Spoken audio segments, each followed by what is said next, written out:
Company ni semua korang copy paste resepinya. Saya tak dibayar oleh mana-mana brand ya. Dapur korang ada tak chili sauce ni semua? Saya ada 5 jenis yang top 5 rakyat Malaysia selalu guna. Dan saya akan compare dua benda dalam video ni. Satu adalah harga dia. Kedua adalah rasa dia dari top 1 ke top 5. Okay? So, harga dia Kimball RM5.39. Live RM5.29. Lingams RM4.99, Maggi RM4.30, Adabi RM4.05. Okay, bawah dia dah ada nama, saya akan rasa and tengok which one I like the most. Saya akan letak 1, 2, 3, 4, 5 macam tu lah. Okay. Ni macam Kimball je. Susah nak buat decision sebab semua lebih kurang sama.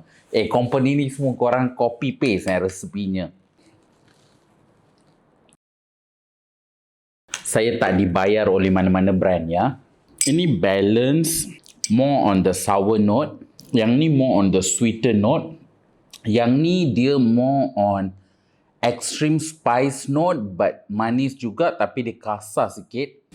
Yang ni on sweet note as well. So, okay, I tak expect dan saya tak pernah guna brand ni actually all my life, which is Kimball. Tempat pertama.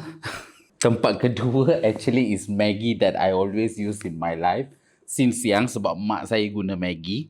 Sebab Lingam ni kalau you duduk luar daripada Malaysia, Lingam lah you punya most favorite chili sauce. Especially you stay UK, Europe apa semua, Malaysian mesti suka Lingam. Live adalah duduk dekat tempat keempat dan kelima Adabi. Okay, ikut tekak saya rasa yang paling sesuai dan sedap number 1 Kimball, kedua Maggi, ketiga Lingam, keempat Live dan terakhirnya Adabi. Itu saja. Tell me what do you think?